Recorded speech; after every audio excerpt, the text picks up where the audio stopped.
বিকেলে চায়ের সাথে খাওয়ার জন্য এরকম একটা নাস্তা যদি আপনার প্লেটে দেওয়া হয় তাহলে কিন্তু আপনি ভাবনায় পড়ে যাবেন যেটা খাবেন নাকি সাজিয়ে রাখবেন। খাওয়া তো দূর, দেখেই আপনি এই নাস্তাটার প্রেমে পড়ে যাবেন। আর খেলে তো কথাই নেই, এতটাই মজা।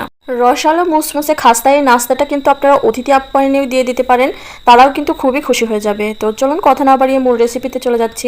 এখানে আমি পরিমাণ মতো পানি এবং লবণ দিয়ে গরম করতে বসিয়ে দিয়েছিলাম, আর পানিটা কিন্তু টকবক করে ফুটতে শুরু করেছে। আর এ পর্যায়ে দিয়ে দিতে হবে আতপ চালের গুঁড়ি। আমি এখানে আতপ চালের গুঁড়িটাই ব্যবহার করেছি, আর এটা আমি বাজার থেকে কেনা শুকনো চালের গুঁড়ি ব্যবহার করেছি। আপনারা চাইলে কিন্তু এখানে ভেজা চালের গুঁড়িটাও ব্যবহার করতে পারেন, তাদের কিন্তু কোনো সমস্যা নেই। তো আমি আটাটা মাখিয়ে নিলাম গরম পানি দিয়ে। এখন এটা গরম থাকা অবস্থায় মথে নিতে হবে।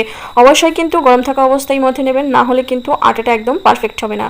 এই যে দেখুন, আমি একেবারে সফটও না আবার একেবারে শক্তও না, মাঝামাঝি সাইজের একটা ডো তৈরি করে নিয়েছি। এখন হাতের সাহায্যে এভাবে লম্বা করে নেব। অনেকটা হাতে কাটা সেমাই পিঠার মতো। পিঠা বানাতে গেলে যেরকম দড়ি পাকিয়ে নিতে হয় সেরকম করেই এই দড়িটা আমি তৈরি করে নিচ্ছি, দেখতেই পারছেন। আর এটা একটু চিকন করেই নেবেন, বেশি মোটা করবেন না, আবার বেশি চিকনও করবেন না, যাতে করে এটা ছিঁড়ে যায়। আপনারা দেখে নিশ্চয়ই বুঝতে পারছেন যে আমি কীরকম করে এটা তৈরি করেছি। তো আমি সবগুলো মানে অনেকগুলো এরকম করে বানিয়ে নিচ্ছি, তাহলে আমার পিঠাটা বানাতে অনেক সুবিধা হবে। তো এভাবে কয়েকটা বানিয়ে নিয়েছি। এখন আপনাদেরকে আমি এই ফুলটা তৈরি করে দেখাচ্ছি। এই নাস্তাটা যার সামনেই দেন না কেন, মানে যারা মিষ্টি জাতীয় জিনিস খায় না তারাও কিন্তু খুব তৃপ্তি সহকারে খাবে। এতটাই রসালো, মুসমুসে এবং কুড়মুড়ে হয় যে মানে এই নাস্তাটা দেখলেই খুশি হয়ে যাবে, খাওয়া তো দূরে থাক। তো এভাবে করে দেখুন আমি ফুলটা বানিয়ে নিচ্ছি, একেবারেই সহজ। আর যারা হয়তো প্রথমবার বানাতে গেলে একটু সমস্যা হবে, এতটা মানে সুন্দর হবে না, তারা দুই একটা বানালেই কিন্তু আবার ঠিক হয়ে যাবে। তো আমি একটা টুথপিক দিয়ে মধ্যে থেকে একটু কেটে তুলে দিলাম, আর একটু ফাঁকা ফাঁকা করে দিচ্ছি এভাবে। তো আমার একটা পিঠা কিন্তু রেডি হয়ে গেছে। আপনাদের বোঝানোর সুবিধার্থে আমি আরও একটা পিঠা তৈরি করে দেখাবো, মনোযোগ দিয়ে দেখলে কিন্তু পারবেন। এই যে দেখুন, এভাবে পেঁচিয়ে শুধু এখানে লাগিয়ে দিতে হবে। এই যে দেখুন, খুবই সহজ, একদমই সহজ। যারা একবারে কোনোদিনও এই পিঠা বানাতে পারেন নাই তারাও কিন্তু পারবেন। এইভাবে করে শুধু ঘুরিয়ে এনে লাগিয়ে দেবেন। আর মধ্যেখানে মোটা হলে কোনো সমস্যা নাই, কারণ পরে এটাকে আঙুল দিয়ে একটু চেপে মধ্যে থেকে তুলে দেওয়া হবে। আর এই যে যখন দড়িটা ফুরিয়ে যাবে তখন এখান থেকে এভাবে কেটে আরও একটা জোড়া লাগিয়ে নিতে পারবেন, এতেও কিন্তু কোনো সমস্যা নেই।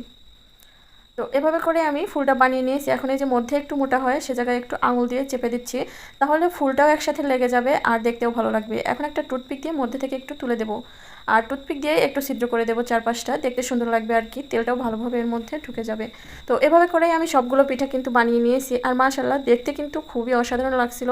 আমার বাসার সবাই তো খুব বেশি পছন্দ করেছে, আর আমি ভাবছি এখন মাঝে মাঝেই এটা বানাবো। আর এটা খেতে খুবই মজাদার। বিকেলে চায়ের সাথে কিংবা বাচ্চাদের আবদার মেটাতে কিন্তু এরকম রেসিপি করেই দেওয়া যায়, খুব কম সময়ে তৈরি করা যায় ঝামেলা ছাড়া। এখন এটাকে তেলে ভেজে নেওয়ার পালা। তো তেলটা আমি মিডিয়াম টু লো হিটে রেখে এই পিঠাগুলো ভাজবো। আপনারা যদি চান তাহলে কিন্তু এই পিঠা দুইবার করেও ভাজতে পারেন যদি সংরক্ষণ করতে চান। আমি যেহেতু এখনই পরিবেশন করব তাই একবারে একটু গাঢ় করে ভেজে নিলাম। যদি সংরক্ষণ করতে চান তাহলে এই পর্যায়ে তুলে রাখতে হবে। তো আমি যেহেতু একটু এখনই তৈরি করব তাই আমি একবারে একটু গাঢ় করে ভাজছি লো হিটে রেখে, দেখতেই পারছেন। তো এভাবে করে আমি ভেজে তুলে নিয়েছি, আর এটা কিন্তু কুড়মুড়ে হয়ে গেছে। সবগুলো ভেজে নিয়েছি আমি। এখানে দিয়ে দিচ্ছি 1 কাপ চিনি, আর দিয়ে দেবো হাফ কাপ পানি। এখন এই চিনি আর পানিটাকে একটু মিশিয়ে নিতে হবে, বেশি জাল দিয়ে ঘন করার কোনো প্রয়োজন নেই। জাস্ট চিনিটা গুলে গেলে দেখবেন চিনির মধ্যে একটা চ্যাটপেটে ভাব চলে এসেছে, তখনই কিন্তু চুলাটা অফ করে দিতে হবে।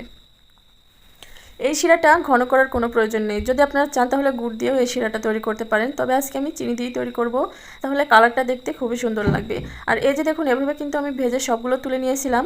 এখন এটাকে আমি চিনির শিরায় ডুবিয়ে দেব।